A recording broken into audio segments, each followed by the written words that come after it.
Today is March 4th, 1999. I'm here to interview Gina Shore, who is a survivor of the Nazi Holocaust.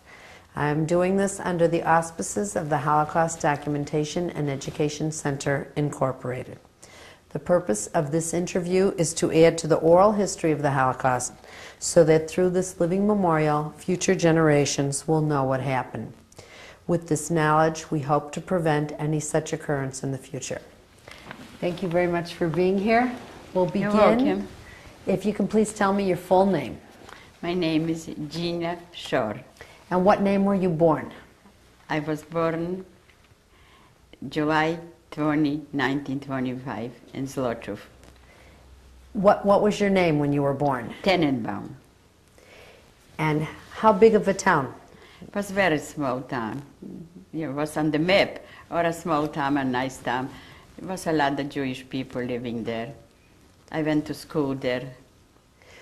What big city was it near? Next to Tarnopol or Lvov. Lvov or Tarnopol. And do you know approximately how much the Jewish population was in the town? I don't exactly know. About what percent would you say? It was, what percent? Maybe 25%. How did most of the people in the town earn their living? They're living very nicely. We had a little, my uncle and we had together a little store there, a grocery store. And we made a living from it very nicely. And what else I can tell you about? What were your parents' names? My parents' name was, in Jewish is Ruchu. And my father's name was Moses. And did you have any brothers or sisters? I had, my mother gave birth to a twin, a little girl and a little boy. And they were so beautiful. When I was a little older, I pushed the carriage, and everybody looked how beautiful those children were, you know, till Hitler took care of them. And then I had an older brother, married already. And he had a little girl, was born to a beautiful little girl and his wife. They had a little, like a little workshop where they just made the top from the shoes, not the bottom. And people was working for them. And the Ukraine people, Polish people was working for them. But I tell you later what happened to that. To my brother. Tell me your brother's name. Benzin. And what was his wife's name? His name was Paula. And do you remember the children's name? That one little girl, you know what? I don't remember the little, she was 3 years old, so I have a picture of her home. I don't remember the name. And the twins, what were their names? The twins was here, I remember. Shmilik and Toby. And how much difference in age were all the children? Between me and they was twins. So they was between me. They was probably in the time being. They was 7, 8 years old. I was already 17, and my brother was married already. So he was older like I am when he got married. They used to marry young there. Very nice, really very hard-working people. My brother was really. Did your mother help out in the store also? No. She didn't. She just took care of the children, how she could work when she had the twins, too little. I took care of it. They were so beautiful. How far were you able to go in school? I went up to 7th grade, and then maybe I started high school a little bit, but my education was interrupted. The war came, it was completely different. You couldn't go to school. You have to. They came in already. The war started in 1939, and I remember I couldn't I couldn't, I don't think so. I finished that high school because was very hard to make a living, and then they put us all in a ghetto. Before we talk about that, let's talk a little bit more about before the war. Can you remember hearing about Hitler coming to power in Germany? I don't remember too much. I don't remember too much. But I hear about him bad things, you know. I did. Or we never expect us he's going to come and do such things, but it's unhuman. Do you remember anything that you might have heard before the war started? What he did in Germany? No, I really don't remember. Do you remember any incidents of anti-Semitism that happened to you or your family before the war? I remember just when I went to school, this I remember. I used to come home from school. The kids, not the Jewish, the Gentile kids used to throw stones. My mother waited for me with open door. I should run in. I shouldn't get hurt with a stone in back of me. This I remember, and I remember. But that was already that time was already the German in when was used to, and all this nice restaurant. Juden and Entree verboten. You know what this means? Tell me.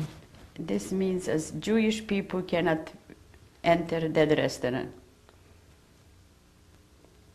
When did that happen? After? In the wartime already, when the German already was in, I think they was already in. So Jewish people couldn't go into that places. Can you tell me what your favorite childhood memory is before the war started? What my child was, what you saying? What's your favorite memory of your childhood before the war? I used to dancing a lot. I was a very happy child in school. Matter of fact, in that yearbook, the kids, everybody writes down how the kid is there. They says, "Veseli I figlarni genia." It means the happy and the. I used to always say a joke or something. Veseli I figlarni to mean happy and a lot of fun. That's what I remember in the yearbook they wrote down for me. I was a happy kid.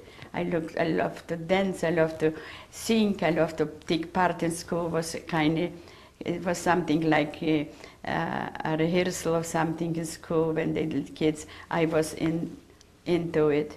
I was always choice. Until up to date, people says I have a nice voice.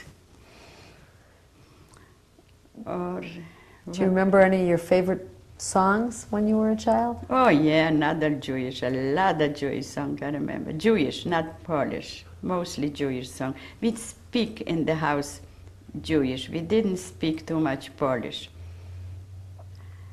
I had a grandfather, he used to be a cantor. Arn Hazen. Hazen is in Jewish is a cantor. Here you say cantor.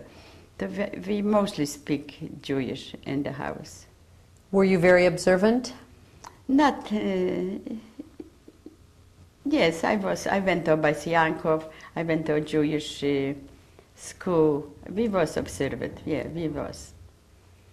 We went to the synagogue, I remember I used to go to the synagogue, you know what? Till up today, when they say, it's Anatoikev, you know, I don't know, but when in the prayer book, they talking about who should die and who should live. I remember I used to go with my mother to the synagogue. Was not a dry eye. Everybody was crying. Here is different. I even asked the rabbi one day, here is different. They don't remember those things probably from the old country. Was very, very sad. Not a dry eye was in the synagogue when that Sanatoikev says who lives and who dies. What else can I tell? Were you in any organizations? Yeah, I was in organizations, but I don't remember the Betar, I think. I don't remember exactly. We used to learn the Hebrew songs and all the dancing, Israeli. I was a very happy childhood, and I love those two twins what Hitler took care of.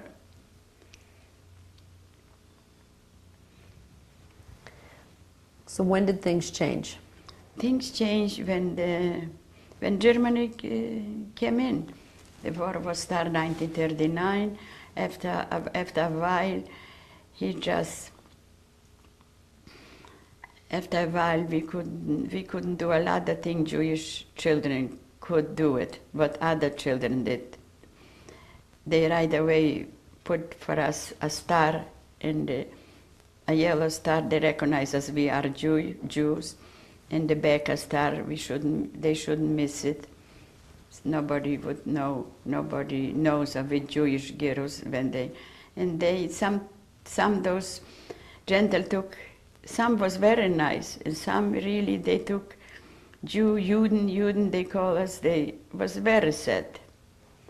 Then after a while, they took us to,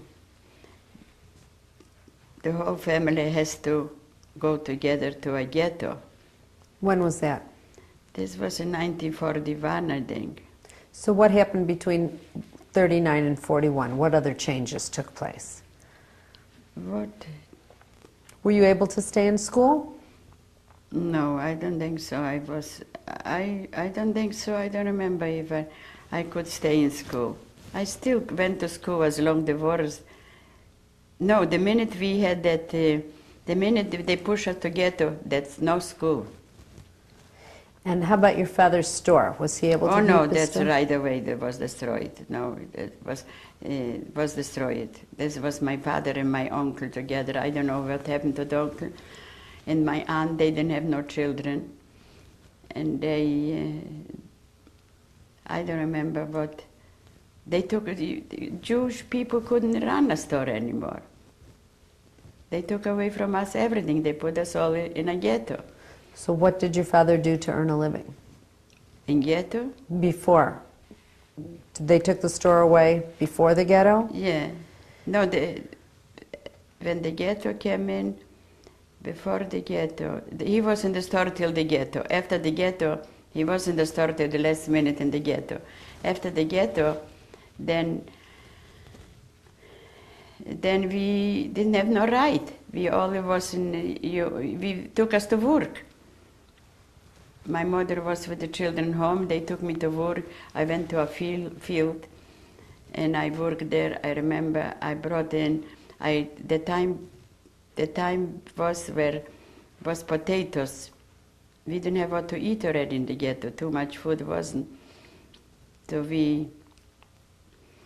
I worked in the field where digging potatoes. I had a coat, and in the coat I had a little packets inside. I should bring home a few potatoes. They should have what to eat. When they would catch me, I would know. I don't know what they do to me. I come home. We didn't have what to eat. After a while. Tell me a little bit about how you found out you had to go to the ghetto. How I found out that. Where was the ghetto in relationship to your house? We have to move in one area, a little further where I was, and it was around with a fence. And the Gestapo was walking around us. You know, we couldn't. Some people, you know, the stronger people, they took us to work. The older people, they left there. Do you remember when you left your house? In 1942, approximately, I don't know. Were you allowed to take anything with you? Yeah, we were allowed something, a little something, you know, whatever, you know, clothes. Mostly clothes. We didn't, what we gonna do with it? We didn't have where to put those furnitures. They put us all together, I remember. I don't know if we took something alone. I don't remember really. By now, I know it was very, very bad. We was living with other people together. Who were the people? People you already knew? No, yeah, Jewish people. We moved into to a place where my brother used to live there with his wife, and there is other neighbors was together, we lived there. And they made a little, in that place, they made a little hiding under the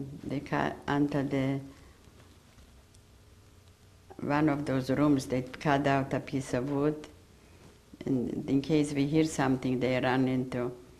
Oh, but not after a long time ago.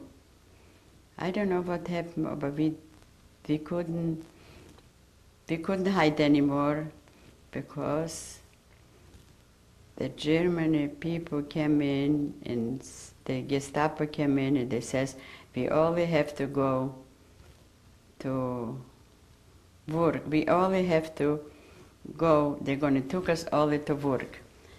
Or 1 minute before I say that, my brother, but he had those people working for him, they says to him, it's so bad, the Polish people, what the Ukrainian people, they work with him, it's so bad, you know what, they're going to kill you. Give me you all the machines and everything, and I'm going to hide you. He did it. He gave everything away, the machine, everything what you work with it, and he says he's going to save him. But when I came back, I looked for him. They probably, after a while, they got sick and tired of him or what, I don't know what. They wasn't because he liked them. They just did it because they want the machines and they want the money, whatever, you know. And probably they ran out of everything. They throw him. When I came out and I looked for him, he wasn't there anymore. And my really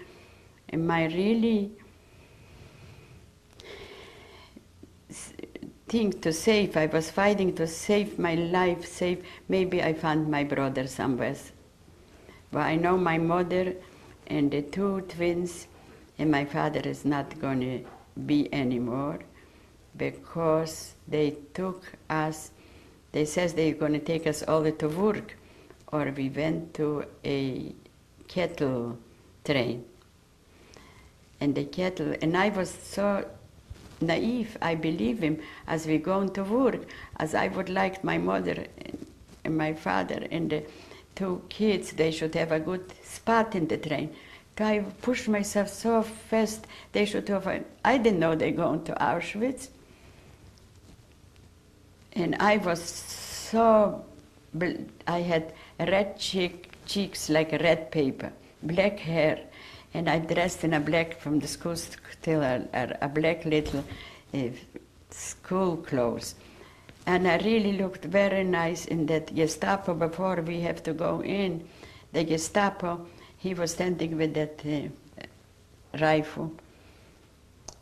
And he took a look from the top to me, and he was thinking to himself, you know what, such a strong girl, why she should go to gas chambers? He told me, go inside, in the side. That's the last thing what I saw my family. And then they took us to work. A lot of, first they, not only one, they took me, a lot of healthy girls and boys, but they think they still work. The train left, and they put us all on the ground. It was hot, I remember, it was very hot. It was probably July or what, who knows. He was sitting in that heat, and he says, nobody can pick himself up. Nobody. How long can you sit like that? We're sitting hungry, thirsty. And a little boy next to me, he couldn't stand anymore. He says, when anybody get up, he gonna use his rifle. And he killed him, you know what? He put the bullet through his head. I saw, like you see sometime in a market, that brain, like a little, came out so bad on the floor, on the ground, I mean. And I didn't, and And this was really terrible. Afterwards, they take us all to a lager.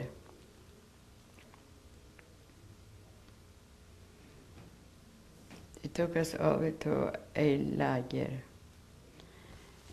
And the lager, we was two. They took us out for work and brought us in the daytime, and the night they brought us back.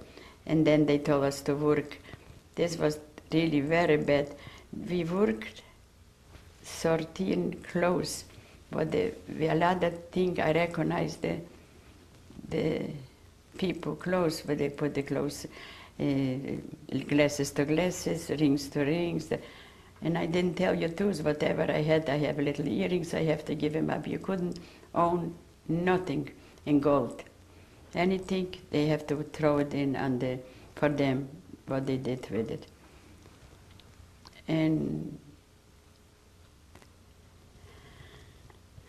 then he took us every day to work after we sorted this. Then we went to other field to work, clean houses for them, for those Gestapos. And we have to clean so clean. When he came back with a white cloth and he would see a little dust, he would destroyed us. A lot of friends what I had, really, because she didn't do a good job. And then I saw when they took us around, I saw they had a little baby, some had babies there. And before we even went to the lager, some mothers had babies, little girls, 3 years, 1 year, 2 years. He didn't want to use the bullet. He took him by the legs and with the head killed him to a telephone pole or to a telephone to a tree, whatever he had. And that kid, and the mother probably saw that. I don't remember even what happened. We worked in that for a while in that lager, in and out, and in and out. And then I was not too much, they didn't give us too much food. So I was fainted for hunger. And the other girls, what we was working back and forth, put a little water and then survived. And I came back and I says, why you did it to me? I cannot suffer anymore. Because you know what, as the thirst is more even like hunger. The hunger is you pass by, but you want to make yourself, everything in mouth was peeling from me. And I couldn't stand it anymore, that lager. We was on top and the lager was, one was on the bottom, we was on the top, I remember. And then they told us, as it's going to be Judenrein, they're not going to keep the lager, they're going to liquidate. The Jager was named Yachtorov. Yachtorov was in Poland still somewhere. How far was it from your town? Not far, maybe 2 hours, an hour, not far. How had you gotten there originally? Where? How did you get To from the your lager? town to the lager? That's what they took us when they took away the mothers. They went to the train. They put us, and they a little, not a famous lager like Auschwitz or not. They probably afterwards, they probably took the people where they left, because they told me, somebody says, as they're going to liquidate that lager. So the Gestapo was walking, and the night was still warm when we jumped. The Gestapo was walking around and watched us with a rifle around the lager, and we watched out. I'm and a friend, another friend. Was it men and women there? Yes, mixed. Yeah, I had that friend that I met her there. Do you remember her name? You know what? Whatever I come, I look for her. I met her there, and this was a friend. I don't remember. What was her name? Yeah. how you like that? I cannot remember her name. Cannot remember. Anyway, when I remind myself, I'll let you know. And when we watched the Gestapo, yeah? And when he went in the back, was dark, we jumped down. From what? From the lager. But it says the lager is going to be liquidated. And I just fighting, I want to live. I was thinking my brother is still someplace alive. And then was You were inside the building? yeah. And you jumped from where? From the window or from where? From a window. From a window. A big window you could jump down. It was not too high. Oh, but he was in the back. He didn't see it. We was watching him. When he would catch us, he kill us. Then was after, you want to say something? Tell me a little bit more about that. Where did you think that your family had gone on the train? They went to Auschwitz. Did you know at the time? At the time, I didn't know where they go. How I know, when I pushed myself, I wanted they should have a good spot. We were thinking we're going to work. When did you find out that they went somewhere else? After I saw the clothes, laying glasses, clothes, and even money was there. I picked up a few, the money too there. Did you hide some things? I hide a few dollars, that's what I hide a few dollars. Where did you hide it? I had something on, like a pocket in that clothes what I wear. Were you Yeah. ever searched?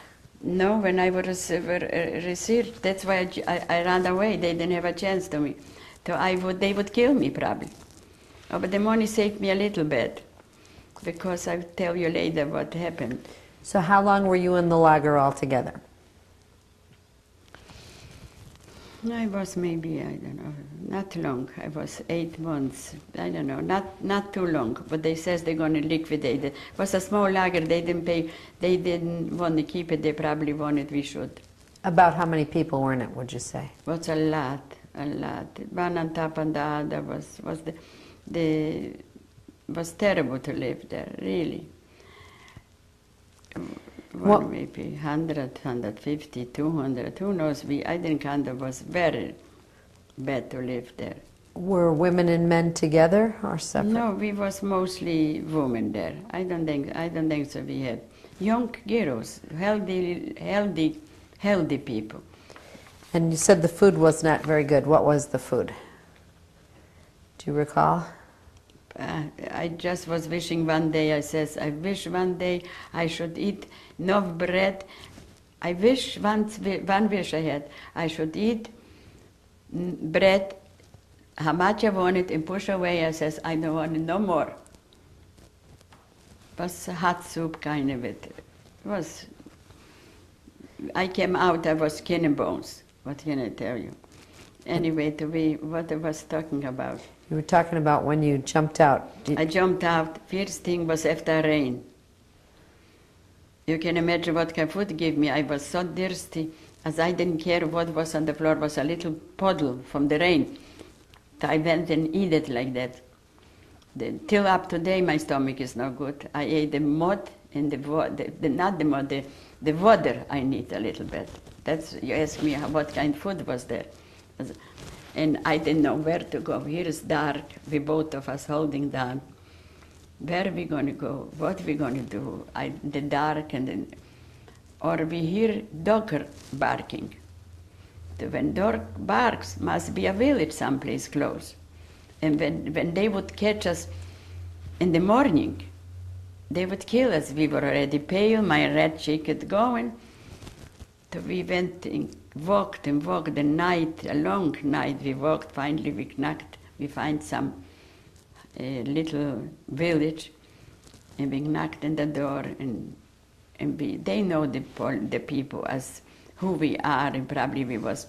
I says, please hide us only during the day. The night we go out, but because they're going to see us, they kill us. First I asked if the husband is there, but the man maybe said, no, she says, my husband is in the war. So she took us over the night, over the date, and the night she told us we have to go. We did another, till it was a lot. In the daytime, she gave us a little bit something, you know, just to hold us. It was already not bad there. This was only during the warm weather, I remember. It was warm, but we could go in the woods. It was not bad. Or one time, you know, where we was hiding in the woods, it was thundering and lightning, and we was soaking wet. You know what? I really pray to God I should be killed, but I cannot suffer anymore. Nobody to go, what to do. The thunder and lightning didn't touch us. People are afraid now of the thunder. I never. Now people are afraid. I comes back something for me. To me, always come back. I'm not afraid, but I know that experience what I went through. I wasn't killed. I was suffering again in my that Kiro. She knows. She says, you know what? I know somebody what would maybe. I know she hides there. Jewish people, maybe she would hide us too. And I told her I have some money because I was working, you know. And she probably had too.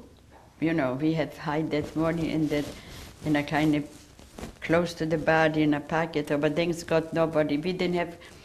We wasn't long enough in the lager to, this time they didn't research us. And she says she knows where. So we used to go in the night. Was still in that area. She knows where to go. And we came there, and the woman had already somebody there too hiding. She did it because she needs the money. To the entry for that hiding was under a bed. The bed was cut out, and we used to go down to the cellar. The cellar was not a window in the cellar. It was all closed up with no window, because that's how she probably prepared it, because she did it only for the money. She was a poor woman with a daughter. I don't know her husband what happened. And there we were sitting a long time with no light, no light. We just put on the light when she brought us down a little soup a day and a piece of bread to see it. I slept next to a wall. This was already winter. That's why we have to go for hiding. But what I'm going to do in the winter in the woods? I used to scrape the snow from the wall where I slept there. That's how cold it was there in the cell. Or she always tell us something what happened if the Russians come. We just was waiting the Russians should come and survive us. But there was the war. We were sitting there for a long time, many years, more like a year, more like even more, I don't remember. Or the place was really unbelievable. And when we didn't have enough money already, she didn't give us too much. So I write down, I went down, right, and one time she opened that thing, we could go down for a minute. I says, Mrs. Her name I remember, Mrs. Hayek. You know what? You throw down there people. Why don't you give them a hot soup once in a day, a piece of bread, a potato? She says to me, what you raise in Polish? She says, what you raising your voice? Do you see my dog? I raised my voice. I was really sick. She says, look, you see my dog? He's walking there outside. Nobody kill him. You show your face, they kill you. Why you raise your voice? Be glad you're sitting here. How many people were in there? There was, from before, maybe 3, 4, 5. Was another couple, and another 3, 4, 5. The end, she told us, she says she's going to go to the police and tell her, So it was your girlfriend and you, yeah, and who else? another friend, I don't know, a friend of that. This was probably neighbors of that woman. Another boy, another man, and another girl there. 5 people, I think. Me and that friend, and another man, and another man, I think. 4 or 5 people. Was it an actual cellar? A cellar. How large was it? How large of a space? Could you stand up inside? Yeah, we could stand up, and we could stand, no, not. We used to a little bit like this, so not complete stand up. We walked around, and she once in a while gave us a paper downstairs. We saw what's going on. We're just looking forward to the Russian should come in and liberate us. Oh, but the end, she threw us, like I said, she threw us out, and I went to that woods. Before we moved to that, where did you go to the bathroom? The bathroom, we went there. It's a good question. You remember what to ask. We used to go there in a pot. And then in the night, whenever we went upstairs, I think somebody from us and put it someplace there. Not everybody, just. That's what till up today I have trouble with the blood. I holding down. I couldn't. Was the living was unhuman. It's really, you cannot believe it till you go through these things. You know what is. Otherwise, you don't understand even how bad was there. Were you ever able to wash? You know what? We used to look in the hair and knock that, how you call that? We have lice. Couldn't wash. Sometimes she gave us a little water, we wiped up. No, we had, it was terrible there. The lice in the hair. We couldn't wash, I don't know. We lived like that. For about how long, you said? This was 1943, around, we were surviving 1944. There was maybe, we lived there maybe more like a year or what. And did you get out of the cellar at any time? No, we couldn't get out. We sitting constantly, she wouldn't let us go out. And where are we going to go? We could go nowhere. And when you paid her, did you pay her the money all at one time? I gave her whatever I had, I gave her. But I'm going to keep it there. I don't know what I had. I'm like I said, I was working there and so that, but from the house we couldn't get nothing out.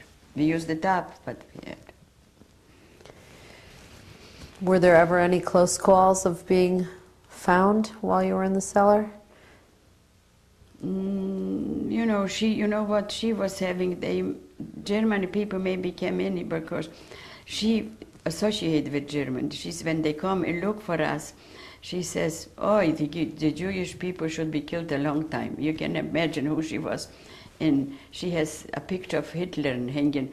She was smart, she did it for money. She was hanging a picture of Hitler, and who would expect that she holds people when she has a picture. Really, a lot of times we were shaking quiet. She told us maybe that we sit there quiet. So, was the house ever searched as far as you know? Was it? No, they couldn't search us because, like I said, she have German friends. So they would come, but they right away left. How did she earn her living? Do you know? what she did. I don't know. She wasn't having a husband. I don't know where her husband, probably in the war or what. She just didn't go to, I don't think so she worked. She just lived for the other people, what they give her, other couple, other, what they used to probably give her the money. I don't think so. You know what, a lot of things I really don't remember. And you said she had one child? Yeah, big girl, big. She probably worked somewhere. She went every time out of the house. Or she didn't say nothing. We was very lucky as she didn't talk. And before that, I remind myself I was in another lager. What we went out from there. Then when we want to escape was winter already. So we couldn't walk. The snow was making noise. So we crawl on the snow till we find another spot there to go from one place and the other. You were traveling with the one friend? Yes, yeah. And I lost her. I don't know where she is. I always look for her. I never could find her. And there, but then... Let's go back to the first woman, before you found the woman with the cellar. You said another woman had taken you in during the day. Yeah. Do you recall what her name was? No, not all. They were strange people to me. And how many days had you spent with her? Each time, a few days. After a few days, they told us to go. We couldn't stay longer, but she was afraid of her life too. And Where did you stay during the day? in the woods. No. In the night you stayed in the woods? the night I stayed with her. In the daytime we was hiding in the woods, because when we would come out, one time we have to go somewhere. We took a chance. I read paper, put on myself. I should look like, but we was pale. We never saw a sun. And then Where did you go to? I go to look for some food someplace. In the daytime we was hungry. So we knocked on the door. Some people throw us out, some people not. What else? I remember something. So when you were in the woods hiding, was there any kind of particular spot you looked for to hide? But no, whatever was a spot, we went there. We didn't look for special. It was winter then too? No, it was no winter. It was only during we didn't have no clothes for winter even. It was just in the winter I don't think so it was winter. Winter we still was in the lagers. I was in another lager. I don't remember what the lager was. We was working in another lager. They took us in the day, in the night during the day, in the night we went to sleep. Where did they take you during the day? They took us to fields, in the field, but grown, or dig kind of ditches and all the kind of different. We walked a lot too. A lot of people died when they was walking. They couldn't make it. What else? Were you sick at any time? If I was sick, no, I wasn't special sick. I wasn't sick. When I was sick, I wouldn't survive. They don't. Now I have the only problem with the bladder, with the stomach, or I'm fine now. What kind of woods were they? Do you recall? What kind of wood was it in the forest? What kind? The woods like regular woods. Did it provide a lot, but there was no animals, thanks God. No animals. And was kind of quiet. The woods was really was still around that where I grew up. Was all in that area. Didn't go too far. I know a little the woods I never went there, but you never know there is no animals, but would be animals, we couldn't survive. And when you were there, were the woods in bloom? They had leaves on them? Oh yeah, was summer, Provide- was provide. Yeah, sometimes we find something there to eat around there. It was not far from that was gardens, from that women's. In the night we went in and grabbed something from the gardens. And sometime we went there, it was like chickens. We took an egg, make a hole in the egg and drink it, that egg, to just survive. But she didn't know in the night they probably realized, but they was afraid to go out. So what was the worst part about being in the woods? Hunger, and scared, afraid what's going to be the next minute. And one time I wish I would killed already, but I couldn't suffer anymore, really couldn't suffer anymore. We hear what's going on, was really, there are very, very hard time we went through. What did you hear was going on? What I hear is going on, one time was already closed. We supposed to be survived already. The Russian was close enough to come in liberate us. But the Germany pushed them back, so we suffered really for 3 months. We suffered very much the 3 months. It was the worst 3 months, the end of the war, what was it? Matter of fact, my husband's 3 brothers, they was till, he probably gonna tell him that. They was hiding till the 3 all the time, and before the 3 months, only the 3 months different, they all was killed, 3 of them. It was very, very hard. They caught them, the Germany. The Gestapo was unbelievable. Unbelievable. They just was ashamed to use bullets. They killed the kids with kind of terrible things. That was that I don't remember.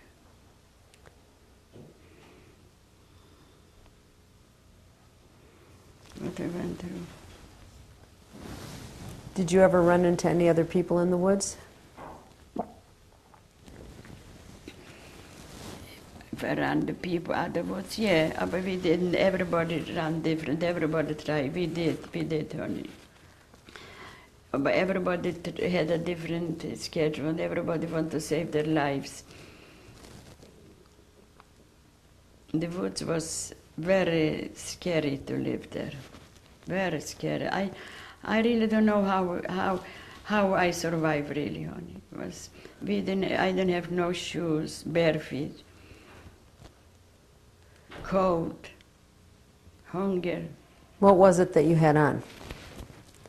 I had on bare feet, but I had on something, I don't know if it's a jacket or black or what. Same thing all over again. And the dirt that we didn't have where to take. We didn't took a bath or shower, forget about this, never we took it. We didn't, the situation was so bad. We didn't have where to take a shower, we didn't have to wash ourselves up. There was not far a little river, we washed something else underwear, put on back wet. The living, I don't know how I survived. I just, like I said before, I was thinking it was so bad as I gonna be the all 1 June or something, maybe somebody else gonna live through, but it was very bad. And I was hoping I'm gonna still see my brother. Never saw him again. So then, did you ever see any soldiers at all during your times in the wood? Soldiers? Any soldiers at all? I don't know. I didn't. Towards the end, I saw him. I saw him, Russians, so not German. No, Russian soldiers. I saw them 3 months before I saw them. Tell me about that. Or they just was for them, they was looking forward to safe food, but they was in the war, they probably was hiding there too. So we didn't, I was afraid of them too. But I couldn't believe this is who they are. You never know. Or they are they disappeared. I don't know where they went. I still was that year together. So tell me, what happened when the woman threw you out of the cellar? How did that come about? What happened? She says she was really mean towards the end. She says she's going to go to the police and tell him as Jewish people just, she was afraid too. When she would come, she says we was hiding here. She risked her life. She says, no, they just came in, and I don't want him. Before she went to police, and we ran away. Because when they would find us, we would all be killed, because she just says, as we just came without the permission. Oh, she said she was going to the police? Yeah. And this was approximately when? This was already before, maybe 4 months before liberation. And then you left, all 5 people left? Everybody left. Yeah. And you went where? We went in the woods. That's what we was living in the woods there. What else? Did you stay together, the 5 then at that time? No, we separated. No, you couldn't hold on all it together. We couldn't till we went, till the Russian came in 1944. We was liberated there. What happened? What happened? How did the liberation come about? They came with tanks in this I remember was in March, when it was a lot of rain, and they came with the tanks, and we was really glad to see him. And they told him, follow us, we bring him. This was, everything was still around where I lived there. So we went back to the town where I lived. Nothing was there really. Nobody, not too many Jewish people. One person was there, but we know her. No, wait a minute. When I came out, I saw my husband there too. He just was on a different side. And he came, he was hiding in, we probably say that. He was hiding, he didn't went through what I went through. He just was hiding there between the gentle people. They know him, a little boy, he helped him in the work. And then I saw him, he came out standing with a cow. And had you known your husband before the war? Never known. I just came out and I came out. And I didn't have nobody, he didn't have nobody. I was barefoot, I had skin and bones. And I didn't see, you know what, I didn't see the light, I couldn't see on my eyes. I didn't see the light for a year, just in the dark cell. So I couldn't see too good even. Or a woman, what she was there, she was there in Zlochov, where I lived from. She was survived somehow with her husband. I don't know how. She has a place there. She says, so we came in and we says, maybe you can hold us for a while. Okay, you can be with us. Like boarders. And I think my husband, he too didn't have where to go, so we stayed with that woman for a while. And what's your husband's name? Joseph. And we stayed for a while and nothing what was to do there, because it was till the Russia, the the Russian people took it over. So we went there to Poland, to Liegnitz. And Liegnitz, where all the Jewish people went there, they don't want to be in the Russian, they want to go to Poland. And then we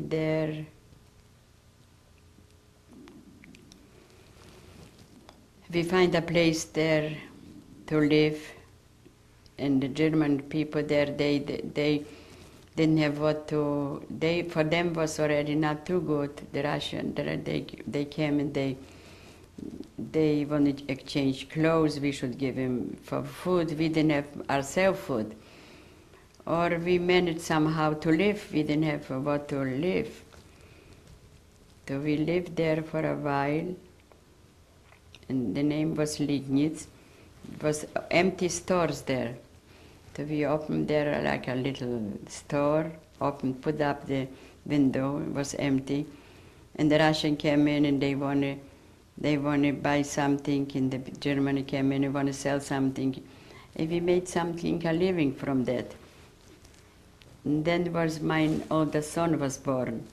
We had a little room already, it was not so bad already after the war. And what's your son's name? Nathan. Do you have other children? Oh yeah, I have another son, Mark. He was born in, afterwards, yeah, I forgot, let me tell you. My son Mark was born in Linz. He was in Linz. But how I end up in the P-Lager? I was in a DP lager. Afterwards, we find out that we have a family, and my husband find out that he has an uncle. The uncle was my husband's uncle, my husband's mother, and uncle was a brother and a sister.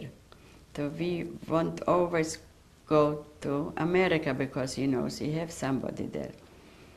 So in the meantime, we went to that Aston, DP lager, lived there. Where was that? This was in, you call this Aston, was in Linz, in Austria, you call this.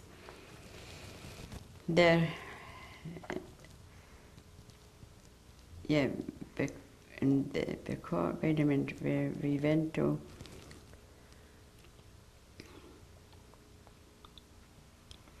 I'm a little nervous and I don't remember what was it, how we end up in Lasten in the DP lager, because we want to come to America, and we couldn't get, so we went to, the highest, we was waiting for the highest to give us a quota to go to America, because my husband has there the relatives. I don't remember other things. Anyway, you asked me about my son, my son was born in Linz, in that DP lager.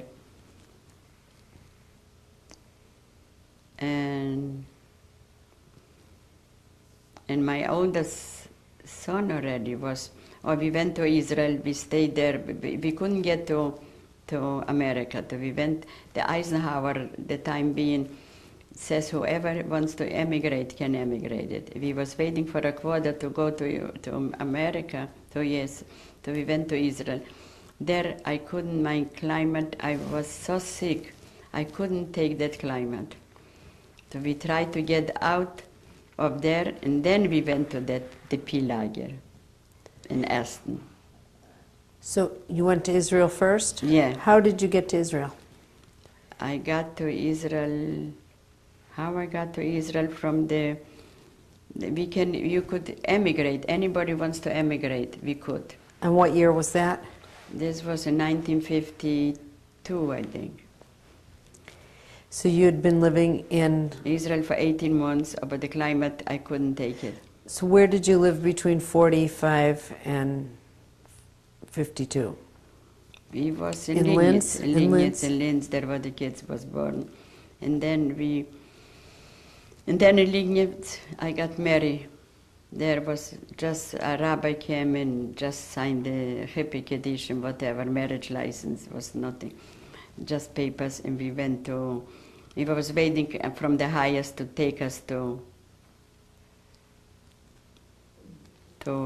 America. And then And what year did you come to this country? 1955, To where? we went to what town? To where in this country? Where to in this country did you come? To New York? Or? No, yeah, to New York. We came to New York, and then the people came. My aunt and my uncle came and took us to where they live, on Palm Street. Let's back up just a little bit. When you went back to your hometown after the war, did you go back to your house? There was nothing there. That's why we didn't want to stay there. Was nobody there, nothing. Was so depressed and so terrible. We couldn't stay there any longer. So that's what all the Jewish people went, whatever left, they went to Liegnitz. There was Niederschlesien was different there. There was different a little bit. You could make a living, you could do something, handling, to make a living. And did anyone know what had happened to your brother? Was there I news? went and looked for him, and you couldn't get the truth from them out. They says, I met the person, I know him, but he was working for my brother. He says, they just chased him out. They chased him out and put him out, and that's it. And the Germany came. That's what I understand. He wouldn't tell me. I tried to go someplace to do something. I couldn't do nothing to find out what's what. Now, when you first came to this country, did you tell anybody about your experiences during the war? Not much. I couldn't talk about it. I really couldn't talk about it. I was so glad to be here. My son was 8 months old. I came here. My other boy the older was 7. And then I lived with my aunt. And I went to night school to learn English, write, read. I write and read now in English. I learned to night school. My aunt used to take care of that, my 8 months old boy. And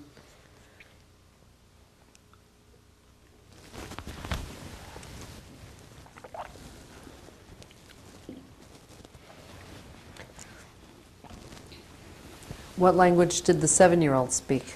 the English, he speak mostly German. He went there in Germany, he went there in school a little bit. And that little one, 8 months old, he growed up a little bit. He went to school, he came home. I used to talk to him in Jewish. He says, in America we speak English. A big shot, and that's how I learned from him. And today he's a doctor. And what's his name? Mark Shore. And your older boy is? My older one is Nathan. He's a computer consultant. And in 1955, my daughter was born in Hartford. And what's her name? Roberta. And she's married. And do you have any grandchildren? 2 boys, 8 and 12. Matter of fact, there's going to be his bar mitzvah in December. And that, my Mark, he is now, the 21st of March, he's getting married. He's 43 years old. And he is getting married. I look forward for a nice occasion. Or you know what? In the best occasion, and the best, I can dance. I take up dances, I take up singing classes, I play. In back of my mind, always my heart is crying. Any occasion comes a happy one. I still cannot get over. Always, I never, the rest of my life, I couldn't shake it up. Look, my son is getting married. I should be very. I'm happy. I'm very happy. But back of my look, who I missed. My mother would be, maybe my father, my cousin, maybe somebody would be. And the holidays too. When they come up, the holidays, the New Year's, any holidays, I'm kind of depressed. I'm going to the store shopping, and I walk out. I should be happy, but I have a nice family now. On back, like I said, is still, you remind yourself how I looked so bad to find a good spot. I didn't know where the family should sit, and they went to Auschwitz. Never see me again. The life has to be, you know, I really mind, but either way, I'm going to tell you something. My education was interrupted. I couldn't finish education. And in Poland was very hard to bring up a doctor or a lawyer. Forget about it, you have to be very... First, they didn't accept the Jewish people to the high schools. So I remember those times, and I tried to, my kids should have the education, but I missed it. So my daughter is a lawyer. Did you ever tell your children about your experiences during the war? A little bit, yeah, I tell him. My Nathan, my oldest son, he pushed me to, I couldn't. He pushed me to this interview. You have to do it. He was like, Nathan, I cannot do it. I really cannot. I don't remember that. And comes back such a bad remembering. No, he wants it. He's very, I think he's involved a little bit in that generation. And he pushed me to do that. And I'm glad. I'm really glad. I pushed it away. I said, tomorrow, next day, no, but you call me people. You really did doing a very, very good job. It should never happen again. What we went through, and what I saw it, how they was, like that little boy, anybody get up, was sitting on the ground, he was killed. It was unbelievable, unbelievable people, murderers. Why do you think you survived? Why I survived? To tell people I was fighting to be there. I'm glad I hear there, and I was thinking I'm going to see my brother. You want to live? You ask me why I survived. Everybody was living. I want to live, and I don't know. It's a miracle I survived. I came out. You know what? I didn't tell you this. I was with that woman, and a woman from a village used to bring milk to the house. She saw me laying with my eyes closed. I says, look, I cannot see it. She brought me kind of leaves, and I put in my eyes the leaves for a few days, and I could see in a few weeks later, helped me. No medicine, just kind of leaves. She knows what kind of leaves. It helped me. I was skin and bones. I survive. I want to survive. I want to survive. First I was thinking I still have a brother. So I was looking forward. If you could leave a message for people who are going to see this tape who would not be able to speak to somebody who had actually lived through the Holocaust themselves, what would you say to them? What is the question you said? If you could leave a message for people in the future who aren't able to speak to somebody who actually lived through the Holocaust themselves, what would you want to tell them, the people in the future? But they didn't go through, the people? If somebody, maybe 50 years from now, Yeah. who doesn't ever get to talk to a Holocaust survivor, what message would you like to leave for them if they watch this tape? They should be involved in that Holocaust education, read the book, and read what happened, and it's true. They shouldn't think some people says it never happen again. But you never know what tomorrow brings. And they are really remembering. They should remember whatever they see in the books and the movies. It is true.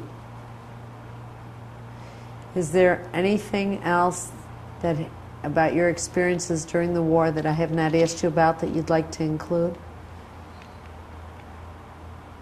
what else? I don't remember too much.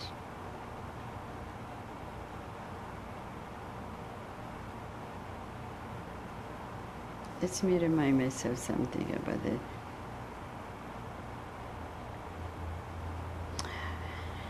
No, what the past, I don't remember already too much. But I just want to tell you, as I'm very lucky to be here in the United States. I wish I was born here, because it's a beautiful country, and you people doing really a lot of things to not forget that what happened. Well, I want to thank you very much for telling us your story today. We You're really welcome. appreciate it. Oops. It's already this finished? Look how long it took. This has been Gloria May interviewing Gina Shore about her experiences as a survivor of the Nazi Holocaust. This interview will be included as a valuable contribution to the Oral History Library of the Holocaust Documentation and Education Center, Incorporated.